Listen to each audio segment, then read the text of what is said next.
Sepanjang Ibu jadi bupati di wilayah Mojokerto ini, Bu, apalagi di masa pandemi, apa yang Ibu rasakan? Rasanya deg-deg, Pak. Ya. Khawatir. Karena apa?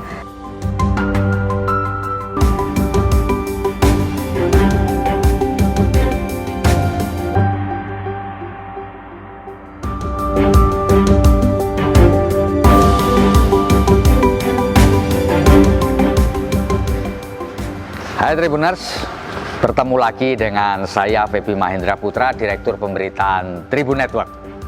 Kali ini saya berada di Pendopo, Kabupaten Mojokerto, Jawa Timur. Saya akan bertemu dengan Bupati Mojokerto, Ibu Dr. Ikhvina Fahmawati, MSI.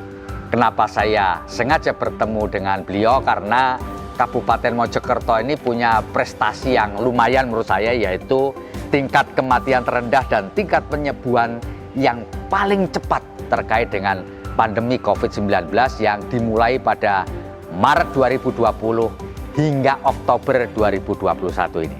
Yuk kita ikuti obrolannya. Lebih dari 2 tahun lamanya, pemerintah Kabupaten Mojokerto bekerja keras dalam penanggulangan pandemi COVID-19. Ini adalah tugas yang tidak mudah bagi Dr. Ikhvina Fahmawati, MSI, yang kala itu baru dilantik sebagai Bupati Mojokerto pada 26 Februari 2021. Sejak menjadi bupati perempuan pertama di Mojokerto, berbagai kebijakan diambil kepala daerah saat itu untuk menekan laju COVID-19 di bumi Majapahit ini. Mulai dari refocusing anggaran untuk penanggulangan COVID-19, pemberlakuan jam malam hingga penyekatan menekan mobilitas atau PPKM Jawa Bali saat gelombang kedua ledakan kasus COVID-19 pada bulan Juni hingga Agustus 2021.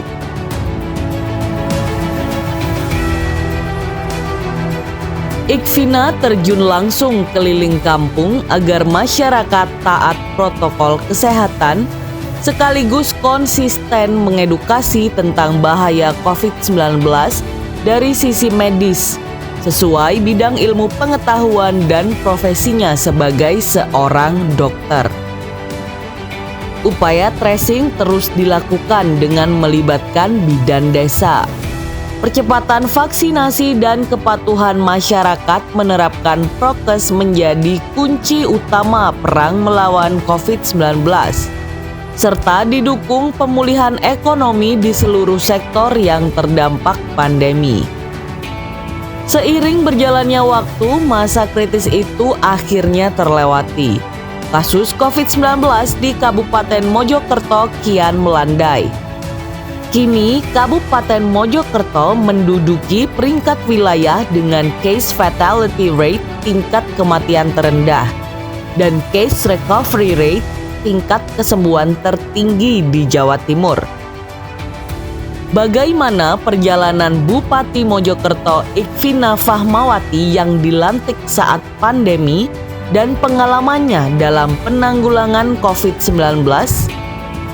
Mari kita simak wawancara eksklusif Bupati Mojokerto Ikhvina Fahmawati bersama News Director Tribun Network Febi Mahendra Putra.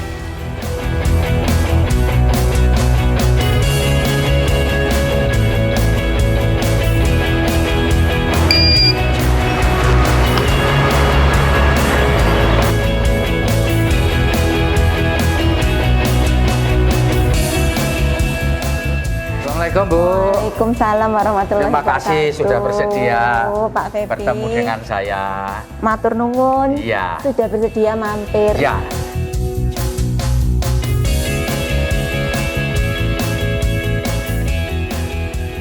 Bu Bupati Ikhvina Fahmawati, Bu bisa cerita Bu, sepanjang Ibu jadi bupati di wilayah Mojokerto ini, Bu, apalagi di masa pandemi, apa yang Ibu rasakan? Rasanya deg-deg, Pak. Ya. Khawatir. Karena apa? Saya ini jadi bupati pas di situasi pandemi COVID-19. Ya. Kita masuk di lantik bulan Februari akhir, Ya. kemudian persiapan, masuk bulan Ramadan, kemudian Syawal, Ya. Lebaran, orang mudik dan segala macam, sehingga pada saat itu betul-betul monitoring dan evaluasi dari pemerintah pusat dan pemerintah provinsi ini sangat ketat, sehingga kemudian kita itu selalu berkutat dengan berbagai kegiatan dan data-data pengendalian COVID, apalagi situasi mobilisasi penduduk yang tinggi. Akhirnya setelah selesai liburan Lebaran, kemudian meledaklah gelombang kedua. Gelombang kedua ya Bu. Jadi betul-betul istilahnya kita dalam ini merasakan dari waktu ke waktu ini rasanya tuh deg-deg. Kenapa deg-deg? Karena selalu harus mengantisipasi Bu, masyarakat. pada waktu Ibu kita mulai masuk ke Lebaran, itu Ibu sudah tahu nggak atau bisa merasakan nggak bahwa ini bakal ada gelombang kedua COVID-19? Oh belum. Oh belum ya? Belum, karena pada saat itu kita ini setiap hari itu selalu memantau semua pemeriksaan tes PCR di seluruh tempat yang melaksanakan tes di beberapa rumah sakit dan juga di lab kerja kita. Kita pantau setiap hari itu angka pertambahan kasusnya itu tidak lebih dari 10, Pak. Jadi kita tuh aman. Bahkan di akhir bulan Mei apa Juni ya kemarin Lebaran itu ya. Itu Mei. masih terpantau bagus. Masih terpantau bagus ya. Akhirnya begitu kemudian saya itu sudah merasa bahwa ini pasti tidak baik itu setelah mendengar kabar ada kasus ledakan di Bangkalan itu. Oke. Itu langsung waduh, itu sudah. Padahal kan sebelum itu sampai akhir bulan ini kita lega gitu loh rasanya, karena tiap hari kan kita selalu mantau berapa yang positif selalu gitu kan. Tapi begitu kemudian Bangkalan meledak, waduh sudah. Dan kemudian pemerintah pusat mengumumkan PPKM darurat di Jawa dan Bali mulai PPKM darurat itu bulan Juli waktu semanten. Kita kemudian waktu itu sampai malam kita dengan seluruh Satgas COVID-19 kabupaten dengan semua jajaran samping kita rapat itu sampai malam dengan tokoh agama untuk segera menentukan langkah-langkah bagaimana kita ini menyampaikan informasi dan kemudian membuat masyarakat bisa menerima terkait dengan pembatasan yang tiba-tiba begitu ketat gitu. Bu sambil jalan monggo silakan. Bu, kalau melihat situasi yang ada saat ini kan sudah jauh menurun ya Bu ya. Jadi sekarang sudah mulai melandai. Apa Ibu melihat bahwa ekonomi kita sudah mulai, terutama di wilayah Kabupaten Mojokerto, mulai gerak Bu? Iya, sangat terlihat. Sangat terlihat meskipun sebetulnya pembatasan itu belum dilakukan pelonggaran yang signifikan. Itu ada pelonggaran, tapi pelonggaran ini sifatnya itu pelan-pelan dan sedikit-sedikit.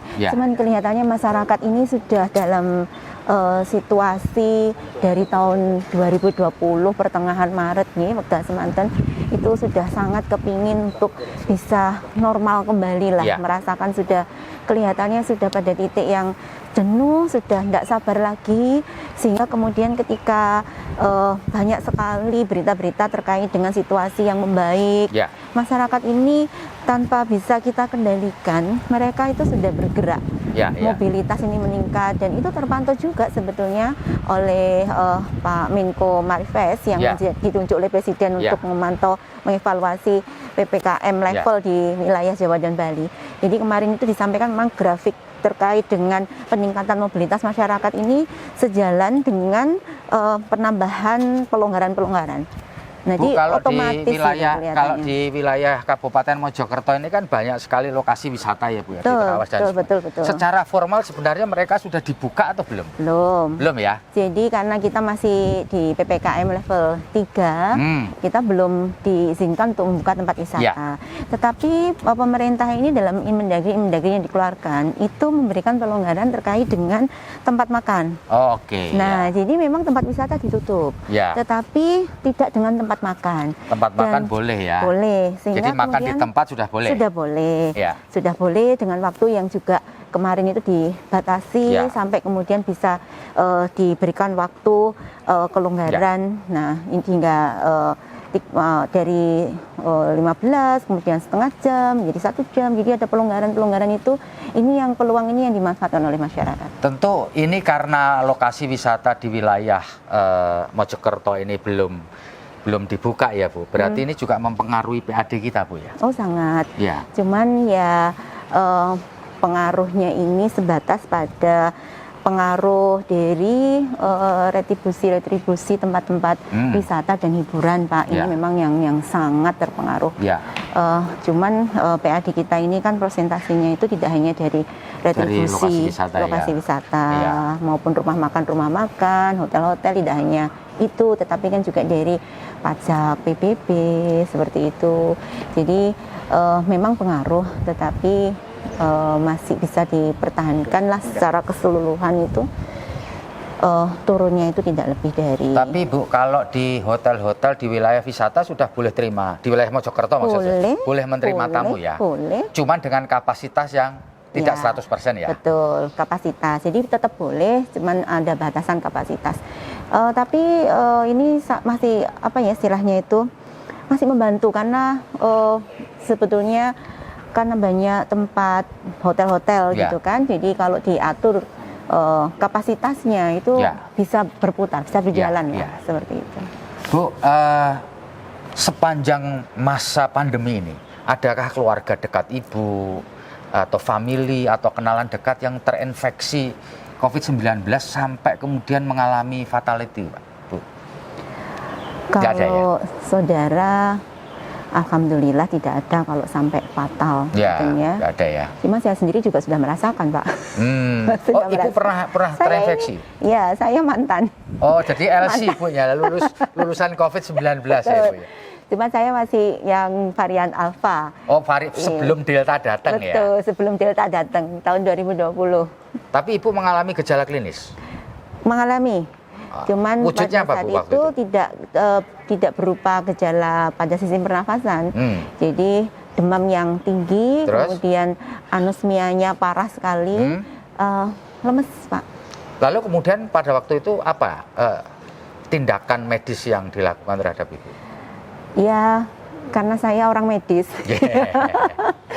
Jadi saya melakukan terapi sendiri di rumah. Saya langsung isolasi karena yang saya rasakan cuma gejala panas saja, panas yang tinggi. Jadi seperti pada saat kita kena tipes gitu, panasnya tinggi sekali. Jadi saya hanya mengkonsumsi obat penurun panas, kemudian vitamin, madu. Saya memperbanyak konsumsi protein, istirahat, seperti itu saja. Totalnya berapa lama Ibu harus rest? Saya 3 minggu itu 3 minggu baru negatif.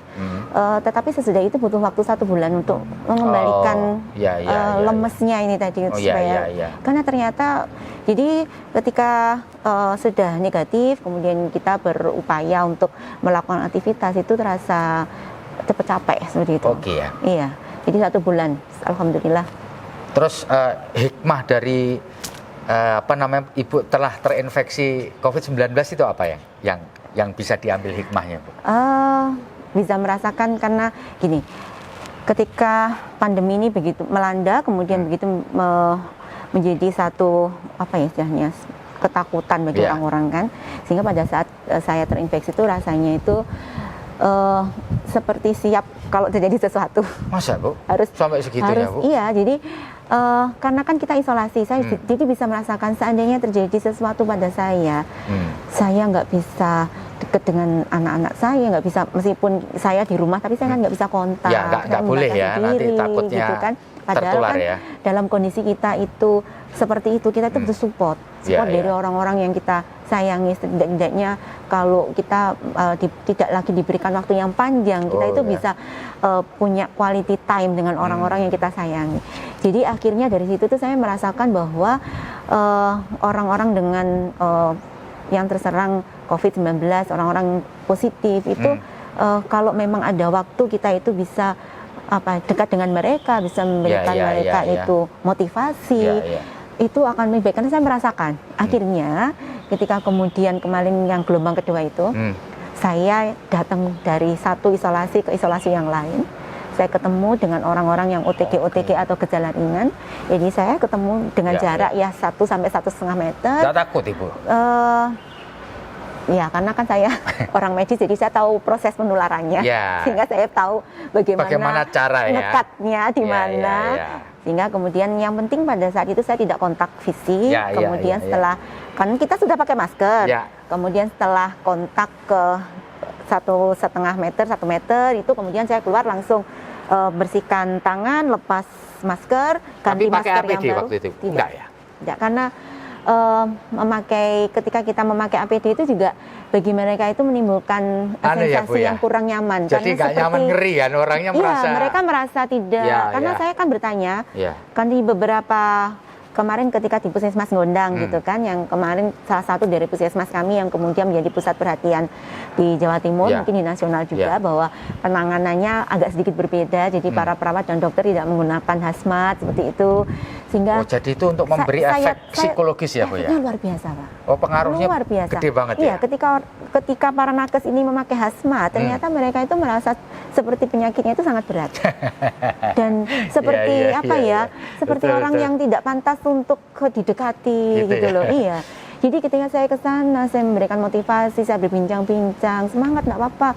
Saya dulu juga sudah positif kok, semangat, nanti pokoknya ini jangan berpikir negatif, berpikirlah bahwa ini adalah proses menuju kesembuhan, seperti itu. Mereka senang. Lebih percaya diri untuk sembuh ya Bu ya. Sebagai seorang yang belajar medik kan, satu di antara kesembuhan kan kepercayaan diri ya Bu ya. Iya. Jadi kalaupun kita melihat tipikal perjalanan COVID ini yang kemudian menuju ke arah yang sedang berat, itu adalah orang-orang dengan kekhawatiran. Jadi intinya memang jangan khawatir Pak. Ibu, di dalam data yang kami punya, Kabupaten Mojokerto ini termasuk kabupaten yang tingkat kematiannya dalam pandemi ya Bu ya, COVID-19 itu terendah sejak pandemi, mulai Maret 2020 sampai dengan September 2021. Termasuk tingkat penyembuhannya paling cepat. Bisa Ibu ceritakan apa yang dilakukan pemerintah Kabupaten Mojokerto sehingga bisa mencapai dalam tanda petik prestasi ini Bu? Ya, tentunya ini adalah data yang sebetulnya membuat saya secara pribadi kaget gitu ya. Karena memang tidak dipantau secara spesifik terkait dengan evaluasi penanganan COVID-19 oleh pemerintah pusat maupun provinsi. Sehingga kemudian tidak menjadi perhatian secara spesifik bagi kami. Cuman dari berbagai hal yang kita lakukan terkait dengan upaya-upaya untuk bagaimana masyarakat ini supaya cepat sembuh.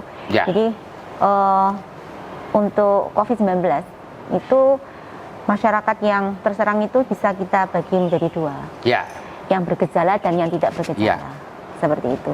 Nah, untuk yang tidak bergejala, ini sebetulnya jumlahnya itu lebih banyak daripada yang bergejala.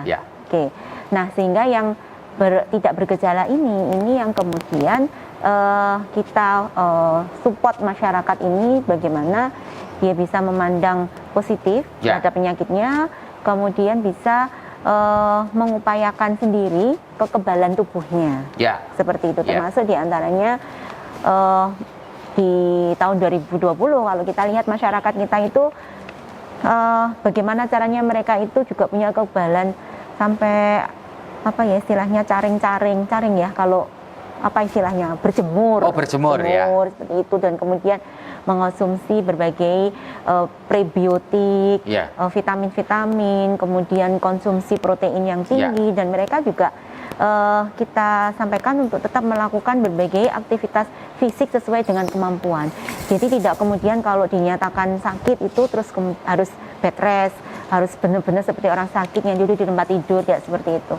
Nah, terkait dengan kematian, nah ini sebetulnya data itu kan sesuai dengan tingkat kematian yang ada di Fasiankes yang kita miliki, seperti itu.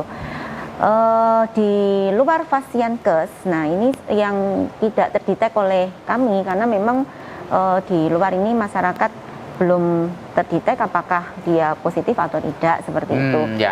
Hanya saja memang kenyataannya begitu, data yang ada di Fasiankes kami. Jadi ketika kemudian mereka itu sudah istilahnya itu kondisi gejala pernafasannya itu sudah bagus, segera dipindahkan Pak. Jadi tidak dikumpulkan terus dengan yang kelihatan masih sakit-sakit, karena itu sangat pengaruh bagi semangat dia untuk sembuh. Sehingga segera dipindahkan. Kita itu dari awal kita akan ada rumah sakit, ada puskesmas. Nah, puskesmas kita itu untuk yang gejala ringan dan tanpa gejala, yang mereka memang di gelombang yang kedua ini kan kita harus isolasi secara terpusat. Sehingga kemudian ketika gejala yang sifatnya kegawatan itu sudah lewat, langsung mereka dipindahkan ke puskesmas supaya tidak ketemu dengan orang-orang yang kelihatan berat-berat. Nah, di situ di puskesmas itu kami mempunyai cara yang berbeda untuk penanganan seperti yang saya ceritakan tadi. Jadi teman-teman tidak harus selalu memakai hazmat, kemudian ada senam pagi dan sore. Senamnya itu senam happy-happy. Mereka itu saling menguatkan satu sama lain. Karena pernah saya itu ketemu dengan salah satu penderita yang sudah dirawat di rumah sakit, gejalanya sudah membaik, bisa dipulangkan, bisa isolasi tidak di rumah sakit lagi lah istilahnya. Nah, begitu dia sudah nggak demam, sudah nggak batuk pilek. Nah, tapi masih positif. Nah, kan tinggal nunggu negatif ya. Pulang di rumah ketemu sama anaknya masih balita. Kan sudah lama, sekitar seminggu 10 hari lah di rumah sakit. Namanya anak kangen pengen tidur sama mamanya, pengen disuapin mamanya. Dia itu nggak bisa menahan karena dia tahu kan dia nggak boleh dulu karena masih positif. Akhirnya rasa emosi yang seperti itu tuh membuat dia kemudian muncul gejala lagi, Pak. Jadi panas lagi, kemudian dia batuk pilek lagi. Akhirnya dia memutuskan untuk masuk ke puskesmas isolasi dengan para penderita yang lain yang sedang mengupayakan supaya dirinya itu segera negatif. Jadi step seperti itu yang kita upayakan supaya penyembuhan itu cepat. Sehingga ketika di puskesmas itu ternyata mereka lebih cepat untuk bisa menyembuhkan dirinya sendiri dari dalam. Karena kalau sudah tidak ada gejala seperti itu kan, ya kalau memang yang diberikan kita hanya terapi-terapi sifatnya sportif. Itu saja, lebih banyak vitamin-vitamin dan juga probiotik seperti itu. Kalau boleh cerita, Bu, apakah program vaksinasi di wilayah Kabupaten Mojokerto ini itu tingkatnya sampai sekarang bagaimana, Bu? Ya, jadi alhamdulillah untuk vaksinasi di Kabupaten Mojokerto memang kalau dibandingkan dengan kabupaten kota lain di wilayah aglomerasi, kita tidak termasuk yang cepat. Cuman saat ini kita sudah memenuhi target. Kita sudah 73% untuk dosis pertama. 73% untuk vaksin dosis pertama secara keseluruhan. Untuk dosis kedua, Bu? Dosis kedua kami masih sekitar 40%. 40 ya, Bu ya. Nah, sepanjang program vaksinasi itu, Bu, kendala apa yang paling utama? Ketersediaan vaksinnya. Nah, itu yang kemarin itu menjadi masalah bagi kami adalah ketersediaan vaksin. Tapi di awal-awal, Pak. Begitu kemudian daerah-daerah yang lain itu sudah bagus, kemudian pemerintah ini memberikan evaluasi kan. Kenapa Kabupaten Mojokerto kok masih belum bagus tingkat vaksinasinya? Ternyata dievaluasi memang vaksin yang masuk ke Dinkes kami itu memang terbatas, sehingga kemudian akhirnya setelah diketahui itu sudah digerojok dengan vaksin, sehingga kemudian teman-teman semuanya bekerja serentak dari semua pasienkes yang ada di tempat kami, sehingga sampai kemudian kami bisa mencapai sehari itu memvaksin sekitar 25.000 orang seperti itu, sehingga akhirnya kita bisa mengejar ketertinggalan kami. Jadi memang masalahnya di awal itu kesediaan vaksin, tapi kemudian sekarang ini teman-teman sudah mulai susah untuk mencari dosis 1 yang harus divaksin. Padahal kan kita capaiannya belum 100% tuh ya, masih 73. Itu mulai susah karena tinggal orang-orang yang susah untuk divaksin. Nah, susah divaksinnya itu kenapa? Satu, mereka punya komorbid. Punya komorbid ya. Karena kan memang harus dikendalikan dulu. Tensinya harus diturunkan dulu, seperti gula darahnya harus diturunkan dulu, seperti itu. Nah, selain yang komorbid ini juga ternyata ini ada yang takut suntik. Yang takut suntik. Di beberapa juga punya pandangan, punya mindset bahwa mereka merasa belum percaya terhadap vaksin, ada juga yang seperti itu. Cuman kalau yang seperti itu dengan melihat kondisi, mereka akan bisa berubah mindsetnya, saya pikir. Karena saya pun juga selalu menyampaikan bahwa saat ini memang kita sudah bisa menekan angka pertambahan COVID. Hanya saja dari yang positif kan biasanya sudah kurang lebih 1 bulan terakhir ini itu 1 hari itu positif baru itu enggak paling banyak 3 orang. Nah, misalkan ada 3 orang itu ternyata 2 orang belum vaksin, Pak. Oh gitu ya. Nah ini kan ini bisa saya sampaikan ke masyarakat gitu loh, bahwa ternyata ini loh efeknya vaksin. Nah, satu sudah vaksin tapi baru 1 dosis. Baru 1 dosis. Jadi kami tidak menemukan yang sudah vaksin 2 dosis kemudian positif. Akhir-akhir ini di saat semua masyarakat ini sudah banyak yang sadar untuk memvaksinkan dirinya. Jadi kita juga sampaikan bahwa vaksinasi ini tidak hanya untuk kepentingan pribadi dari masyarakat itu sendiri, tapi juga untuk menjaga orang lain.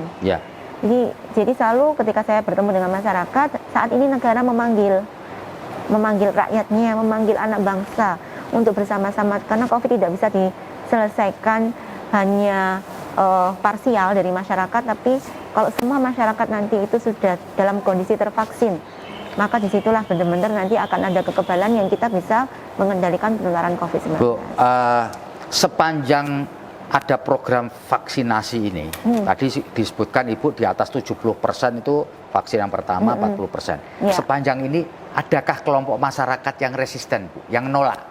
Bukan karena komorbid, tapi dia nggak mau divaksin itu. Ada nggak? Setahu saya yang menolak tidak mau divaksin ini karena dia punya komorbid, jadi dia tidak yakin kalau nanti divaksin, dia takut malah nanti saya malah jadi sakit seperti itu. Nah ini lambat laun lah nanti kita bisa berikan penjelasan. Tapi kan sebenarnya nggak ada masalah kan Bu ya? Orang komorbid mendapatkan vaksin kan nggak masalah? Tidak ada masalah. Saya selalu kalau saya sampaikan, dan saya sampaikan ke ada beberapa kemarin yang saya komorbid Bu, saya diabetes ini dan segala macam.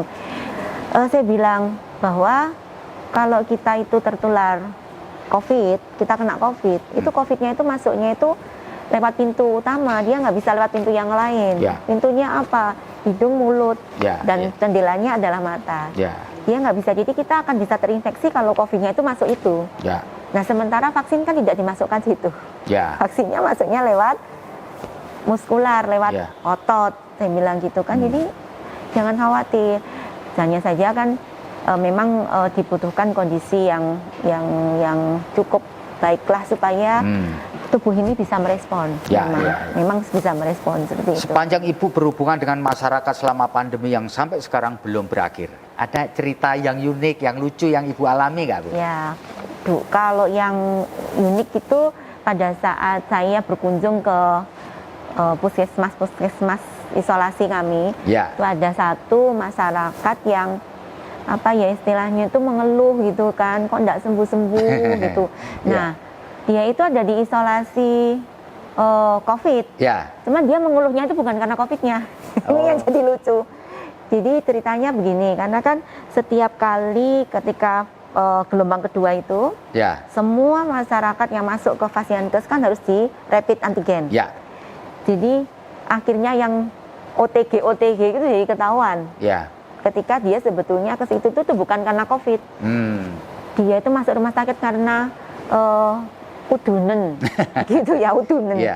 Dia itu udunen masuk rumah sakit. Di rapid ternyata dia positif. Dan kemudian udunnya sudah selesai gitu kan.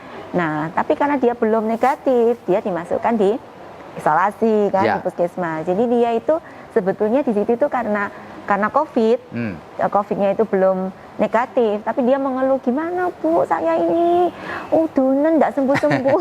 Jadi ternyata dia itu belum paham kalau dia di situ itu bukan karena udunnya, tapi karena COVID-nya. Nah pada saat yang berbeda juga pas vaksinasi, ternyata orang itu kalau sudah takut sama jarum suntik itu luar biasa.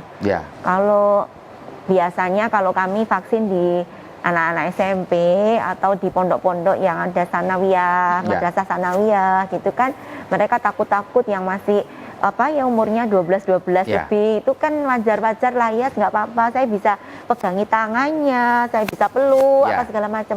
Nah kemarin salah satu apa ya istilahnya inovasi vaksinasi yang kami lakukan adalah vaksin di tempat wisata untuk menjaring. Jadi ketika masuk area tempat wisata lah belum buka, cuman kan banyak nih yang sudah lewat daerah pacet rawas nih. Nah itu di rahasia. Ternyata nggak bisa menunjukkan kartu vaksin karena memang belum vaksin. Nah ternyata bapaknya takut suntik. Seorang bapak-bapak yang betul-betul masih muda, gagah, perkasa, bayangkan takut suntik. Saya juga bingung, saya nggak bisa pegangi bapak. Akhirnya beliau disuntik dengan ditutupin kepalanya itu pakai jaketnya, saking takutnya. Ada lagi bapak-bapak juga Pak, saking takutnya itu pingsan sebelum disuntik. Jadi benar-benar keringat dingin, pucet karena kan saking takutnya, terus seluruh pembuluh darahnya ini menjadi kontraksi, pucet, deredek, keringetan, akhirnya pingsan lah beliau. Ada yang begitu, jadi ternyata masyarakat kita ada yang sebegitunya ya fobinya sama jarum suntik. Jadi bukan karena takut vaksinnya kenapa-kenapa, tapi karena jarum suntiknya. Seperti Bu, itu. Apa kendala atau crucial point wilayah Kabupaten Mojokerto untuk menurunkan level dari level 3 ke level 2 bahkan ke level 1, ada kendala nggak? Vaksin lansia. Oh, vaksin Jadi lansia, salah satu persyaratan untuk turun level itu tidak hanya cakupan vaksinasi secara total, tetapi juga vaksin lansia. Nah, vaksin lansia untuk turun level dari 3 menjadi 2 itu harus tercapai sebanyak 40%. Sedangkan kalau dari level 2 ke level 1 itu harus 60%. Nah, kendalanya di vaksin lansia ini. Sehingga kemudian teman-teman ini mulai melakukan penyisiran. Karena lansia ini permasalahannya itu bukan mereka nggak mau divaksin. Rata-rata lansia kita itu dengan komorbid, Pak. Ya, betul. Gitu. Sehingga, masalahnya itu ya, Bu? Iya, sehingga kemudian karena saya sendiri juga kemarin bersama-sama teman-teman ini turun pada saat vaksin lansia. Itu gula darah 450. Tinggi ya, Bu ya? Itu nggak minum apa-apa, Pak. Nggak minum obat untuk pengatur diabetesnya. Atau dia tahu? Dia nggak tahu kalau dia sakit? Dia tahu. Dia tahu. Tapi karena kayak penyakit-penyakit degeneratif. Kalau kita darah tinggi, diabetes, ini kan adalah penyakit-penyakit yang memang sepanjang sisa hidupnya harus minum obat kan? Iya, betul. Jadi memang pada beberapa orang itu minum obat itu bukan sesuatu yang menyenangkan. Jenuh ya, jenuh samalah dengan masyarakat kita yang sekarang ini sebetulnya sudah jenuh pakai masker, sudah jenuh dibatas-batasi gitu kan. Bayangkan itu sepanjang sisa hidupnya itu harus minum obat terus gitu kan. Jadi kita bisa maklumi gitu. Tapi kan supaya vaksinasi ini bisa dilakukan, mau nggak mau teman-teman yang ada di desa, penanggung jawab kesehatan di desa, bidan desa dan perawat ponkesdes yang ada di desa ini yang tahu petanya lansia di situ. Jadi kemarin strateginya adalah mereka diterapi dulu, Pak. Terapi dulu 3 hari, baru kemudian diinjeksi. Dan kita door to door turun ke bawah, karena kalau lansia ini didatangkan, kadang-kadang mereka perjalanan, kemudian lihat banyak orang, lihat kendala ya, Bu ya, mestinya harus tensinya naik juga. Tapi itu prioritas. Jadi pemerintah pusat betul-betul menegaskan bahwa lansia ini adalah sebetulnya prioritas yang paling utama untuk saat ini. Karena memang pengalaman dari tahun 2020-2021 ini penghuni ICU-nya lansia, Pak, dan dengan komorbid. Jadi memang harus jadi atensi untuk lansia ini. Bu, di luar masalah COVID-19, Bu, saya mau tanya ini, Bu, apa enaknya sih, Bu, jadi kepala daerah ini, terutama di wilayah Kabupaten Mojokerto ini, Bu? Ada enaknya nggak, Bu? Kalau dibilang ada, pasti ada. Pasti ada, tapi tergantung dari cara kita memandang. Nah, kalau adanya ini ada karena apa? Karena kita bisa berbuat banyak hal. Bisa berbuat banyak hal untuk kepentingan banyak orang, Ibu. Betul, bisa berbuat banyak hal untuk masyarakat dan bisa dirasakan oleh banyak orang. Itu adalah sesuatu yang istilahnya kalau kita bisa melakukan itu tuh ada satu kepuasan tersendiri. Karena saya kan basicnya sebetulnya kan orang medis ya, Pak.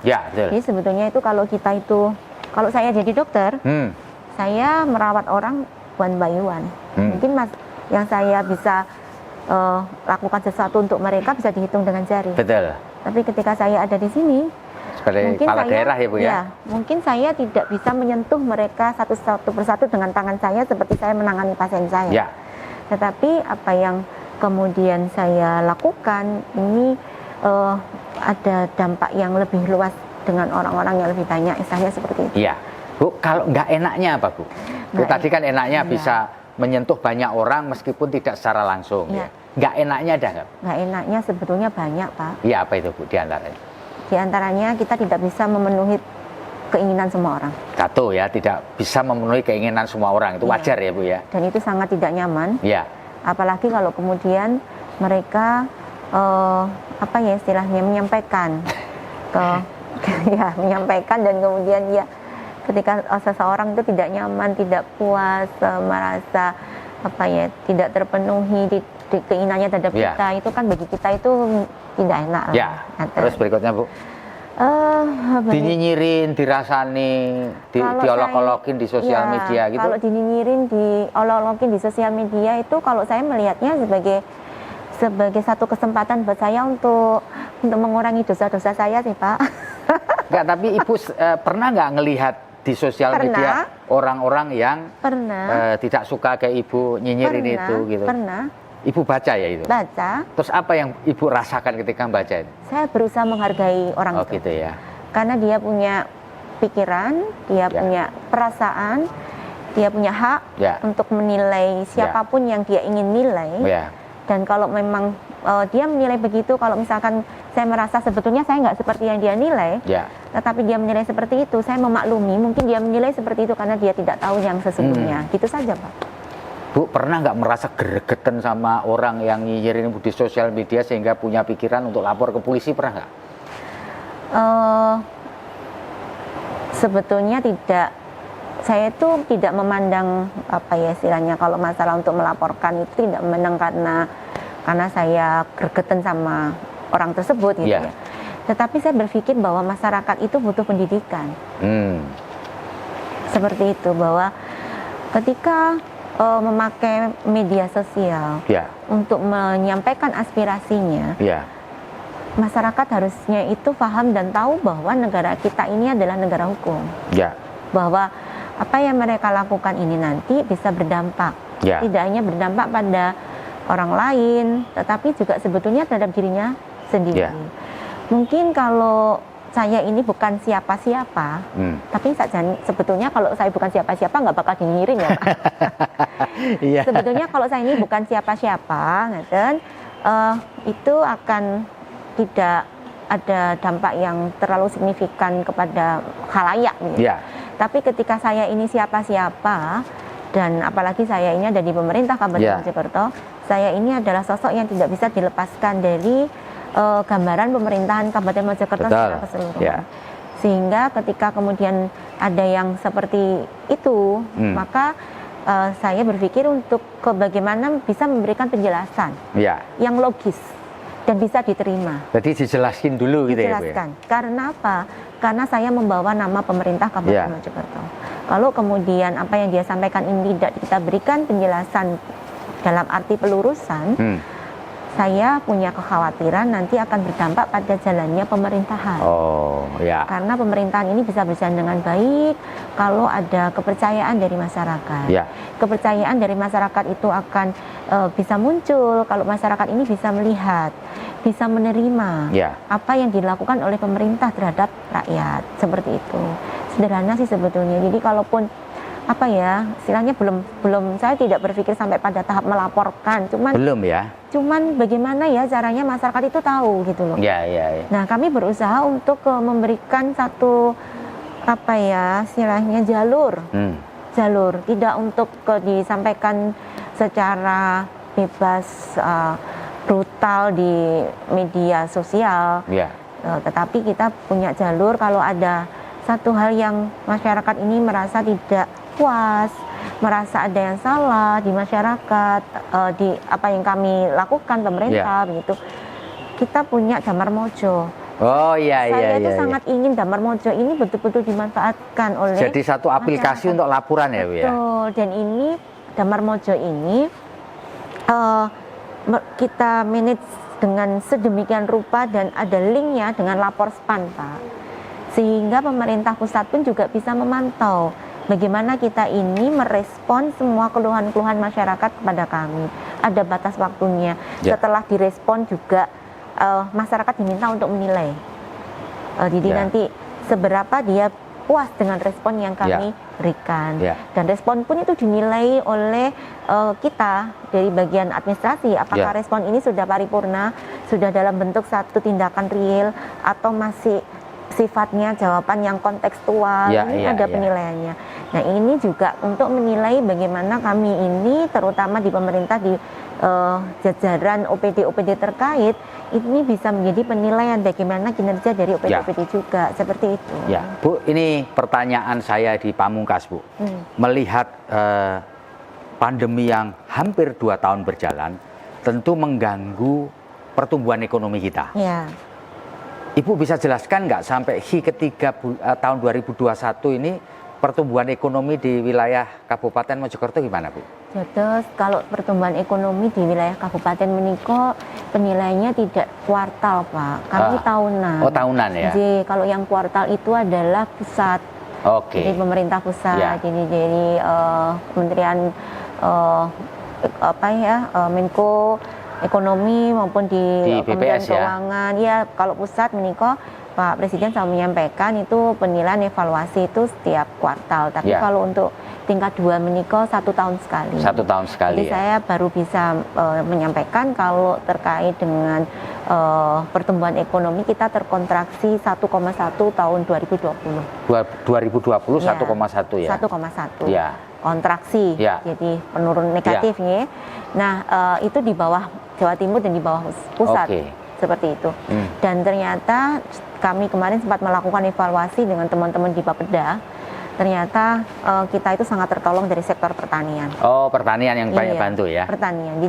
Jadi ternyata di masa pandemi tahun 2020 itu luas lahan pertanian kami justru malah meningkat. Meningkat luasannya. Ini berdampak pada peningkatan dari produksi hasil pertanian. Nah, kalau kita lihat secara keseluruhan ya memang ini terdampak sekali. Semuanya, tidak hanya ekonomi, pendidikan, sosial, budaya, semuanya. Untuk di Kabupaten Mojokerto ini sebetulnya sumbangan PDRB terbesar kami itu 50% lebih sedikit itu adalah dari sektor industri pengolahan besar. Kita punya pabrik-pabrik ya, pusat-pusat perusahaan-perusahaan besar industri di Kabupaten Mojokerto.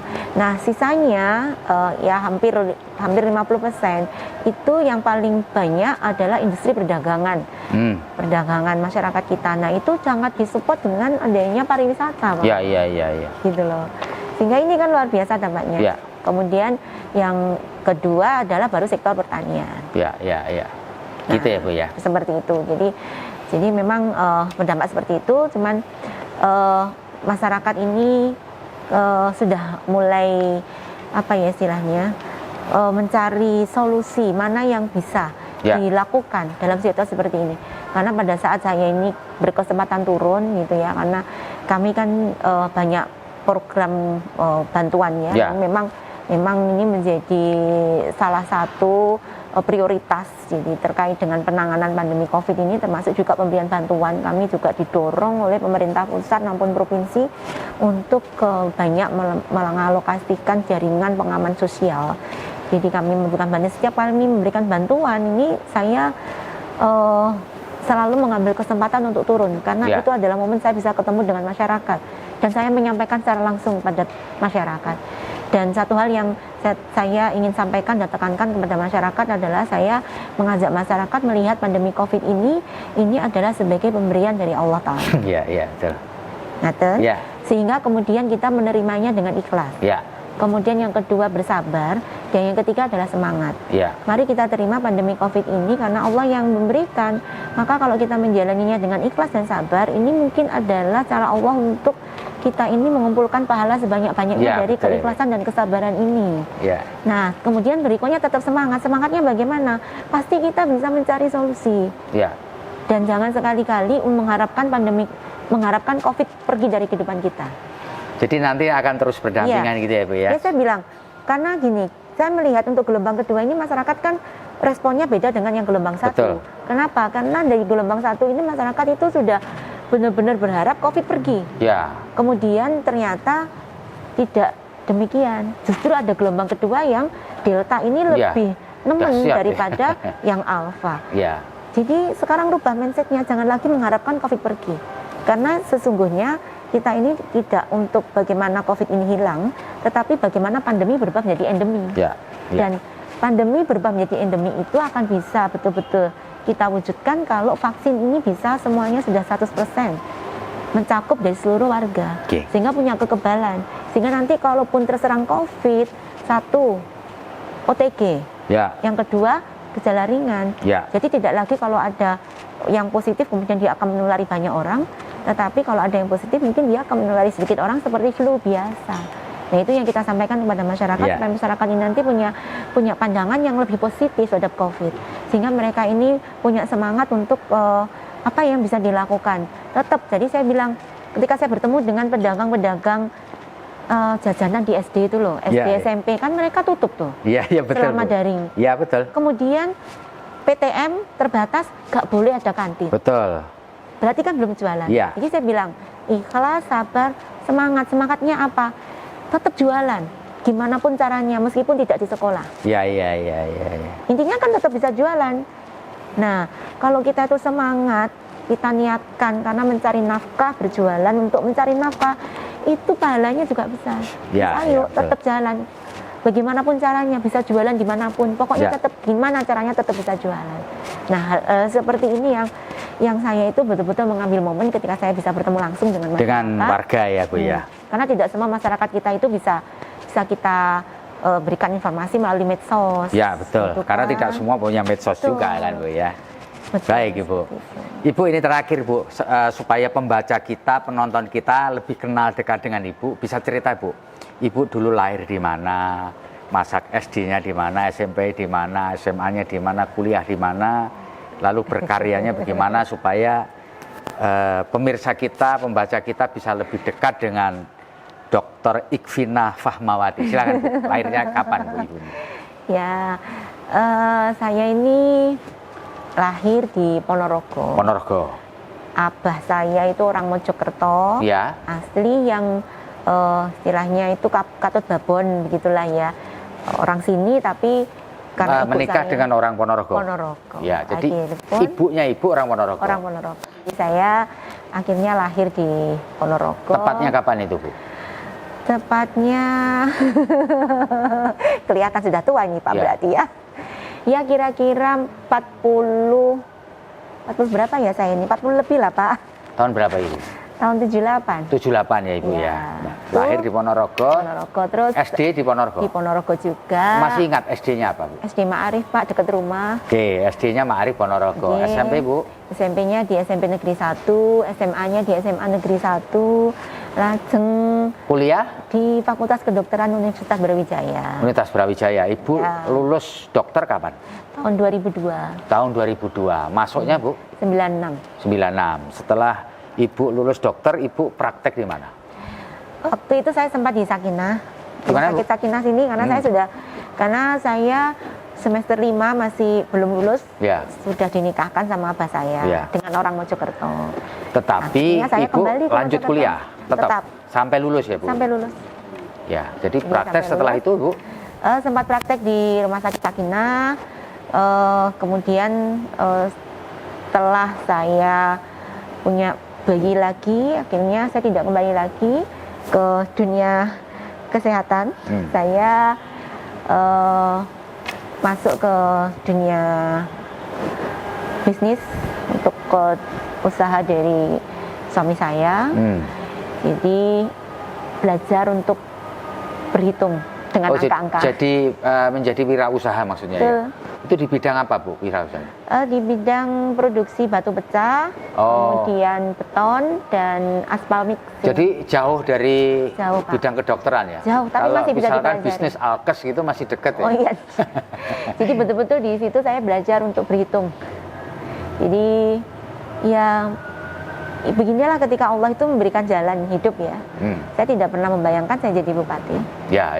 Tapi kemudian ketika saya berada di dunia usaha, Saya betul-betul belajar bagaimana memanage dengan uang yang tidak banyak kita bisa menghasilkan sesuatu yang lebih besar, bisa melakukan efisiensi, memanage karyawan dengan berbagai permasalahan-permasalahan di dunia perbisnisan gitu. Dan akhirnya kemudian ketika suami saya menjadi bupati, saya pun juga belajar untuk terjun di masyarakat melalui kegiatan PKK kan. Saya juga banyak turun ke masyarakat. Saya memahami terkait dengan kebutuhan masyarakat. Saya berkoordinasi, bersinergi dan bekerjasama dengan perangkat-perangkat daerah yang ada. Jadi pada saat itulah Ibu mulai mengenal sedikit-sedikit mengenai dunia pemerintahan ya Bu? Betul, saya jadi tahu. Tapi lebih tepatnya bukan pada sistem administrasi kepemerintahannya, bukan pada kebirokrasiannya, tetapi lebih kepada program-program yang ini dibutuhkan oleh masyarakat. Seperti itu. Jadi karena basicnya kan di PKK ini kan pemberdayaan. Betul. Jadi 10 program pokok PKK ini sebetulnya mencakup dari semua pelayanan yang harus diberikan oleh pemerintah kepada masyarakat. Dari situlah jadi saya tahu bahwa masyarakat itu yang dibutuhkan ini, kemudian program-program pemerintah itu yang dilaksanakan sebetulnya kan sudah ada satu garis besar program dari pemerintah pusat maupun pemerintah provinsi yang kemudian kita sesuaikan dengan kebutuhan yang ada di daerah seperti itu. Dan kemudian sekarang saya belajar bagaimana sesungguhnya birokrasi itu, dan juga belajar terkait dengan dunia politik. Jadi kalau politik ini hal-hal yang sangat baru buat saya, karena yang kemarin-kemarin itu belum menyentuh dunia politik sama sekali.